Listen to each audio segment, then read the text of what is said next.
Hi, I'm the 6 Minute Scholar, and today I want to share with you a poem that really inspired me when I first heard it in a movie called The Dead Poets Society. And the actor and comedian Robin Williams delivered the lines with such, in a way that inspired me so much that I went out and found the poem. And this is the poem. It's called Oh Me, Oh Life by Walt Whitman, who you should know is an American poet of the 1800s, lived through the Civil War. He's famous for his long lines that go, all the way to the margin and even wrap around.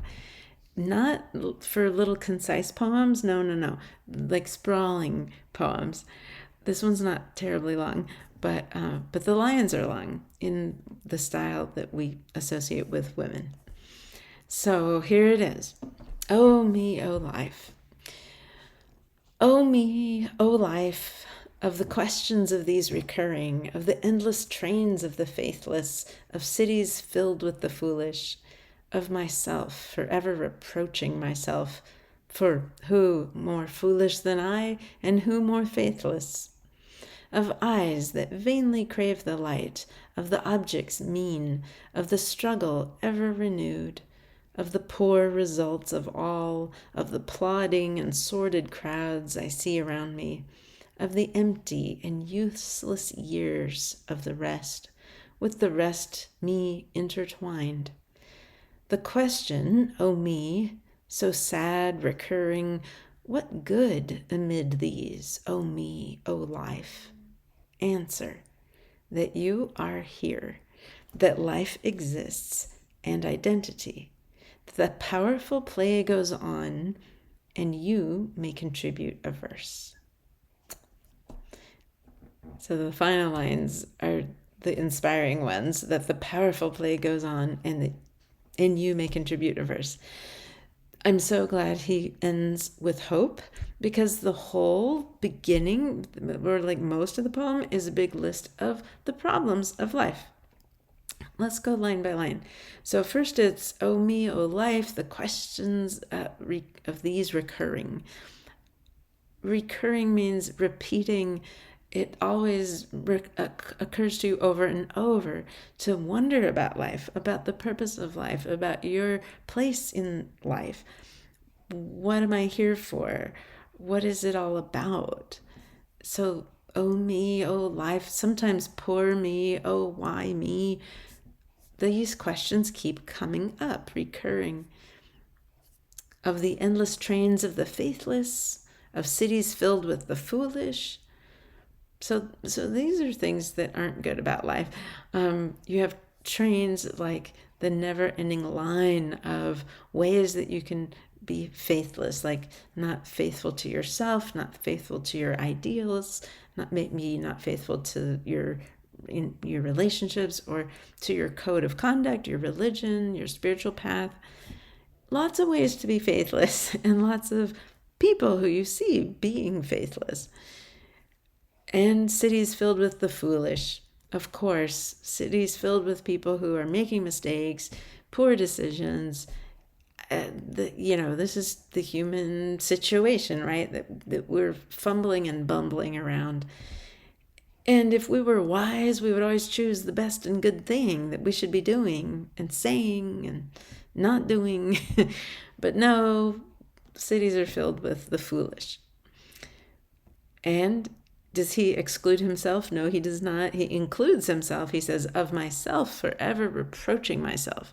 So he's criticizing himself. He's scolding himself. He's always like looking back and criticizing how he should have behaved and what he should have said. Always kind of disappointed with himself. And in parentheses, he puts, for who is more foolish than I, and who is more faithless?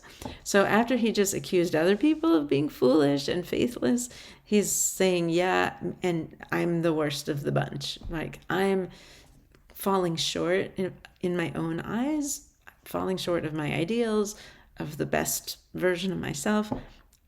I'm losing, like breaking faith with myself. And also, I'm foolish too. So, yeah, he's also fumbling around and making stupid decisions sometimes. Moving on, he goes on to say, of eyes that vainly crave the light.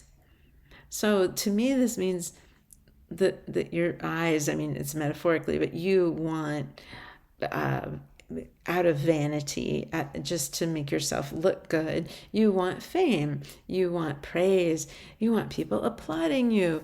Very natural, right, for human nature. That, you want the light, you want people to think well of you. Maybe you want the spotlight to get attention.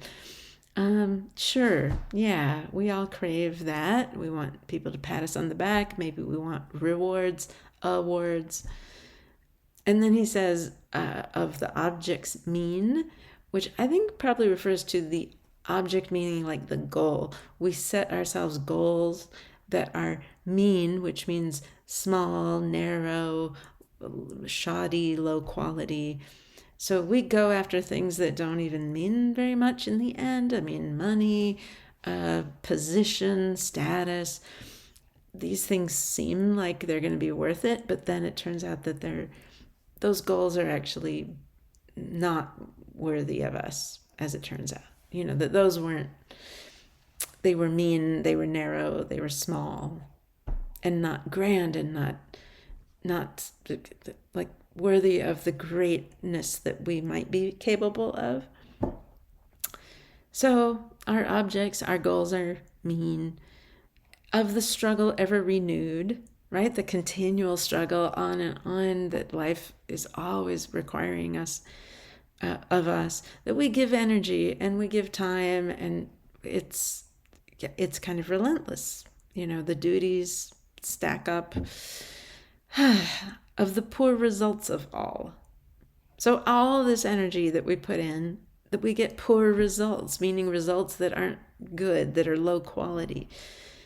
So isn't that depressing? That even when you try hard, it doesn't yield very much. It doesn't turn out to be worth it sometimes. And then he says, of the plodding and sordid crowds I see around me. Plodding is a kind of walking that's very like trudging, right? You're not like striding or skipping along. You're plodding slowly, like, just barely shuffling through life. Sordid means dirty, and low again. So all the crowds, he's seeing people in this state, right, of not joyful, not purposeful, of empty and useless years of the rest. So what's not already been talked about, you've got years to go of just more uselessness and emptiness. Pretty depressing so far, right? A list of all the downers about life and all the things that make life difficult and possibly meaningless and maybe make you feel defeated. And he says, these empty and useless years of the rest, with the rest me intertwined. So he's intertwined with all of this uselessness and the emptiness, or years that could be coming forward in his life that are yet to come, aren't like intertwined with this uselessness. And intertwined with the rest of the people who also are feeling adrift, right? So finally we get to the end of this part. He says, the question, oh me. So he's kind of returning back to what he started with. This question, why me? Oh, what am I doing here? Who am I? So sad, recurring, what good amid these? Oh me, oh life. What good is there in the midst of this long list of problems that we just went through? I'm such a small person. What can I do? What good is there about life, about myself? And is it enough to make any kind of difference? What good amid all of these problems is just me, and what good is life? Answer.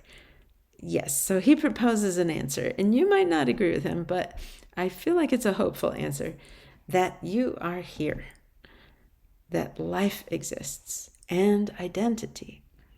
So he says, okay, we admit all this stuff is tough, is difficult, defeating even. But you know what? You're here. You are here amidst life. Life exists, the whole drama of life, the planet filled with life, the project of life, maybe capital life, is happening. And it is here. It's what we have, right? We can't control all the results and the whatever, but life is here. Maybe we should accept it. Maybe we should embrace it. Maybe we should grab it, And what else exists? Identity. Yourself as an individual. And he has said, you are here, right? He's talking to you, the reader, to me. He may also be talking to himself, like, hey, you, Walt. But he's talking to us directly now in the poem. That you're here, that life exists, and identity, some individual aspect of yourself, that the powerful play goes on. That's life, right? The play of life, the grand drama of life. It goes on, right? And we, like actors, come on and play our part, and then we leave the stage and new people come, right? That's times going forward. But life is like the play that's happening, the drama that's unfolding, and you may contribute a verse. So you have something to add. You get to make some contribution, and that contribution is unique. No one else is going to make that contribution if you don't make it, right? That's what I'm seeing in this word identity. So you may contribute a verse. You have a chance to add something. So what will you add? I don't know. Maybe it's your perspective of life. It's how you treat people. It's things you build or make or create. Or maybe it's just witnessing and compassion that you offer, or how you, just how you are in the world. That's the thing you give. I don't know, but I hope you think about that. Like, what am I contributing? And I'm going to think about that too. Like, what's my verse? What am I contributing to this life? And not so much that I have to produce something to be worthy, no, but I have to be true to myself to try to figure out what I uniquely can offer and offer it, like be me. I'm going to work on that. And I hope that has some meaning for you. So thank you for joining me for this Walt Whitman poem, and definitely join me again sometime.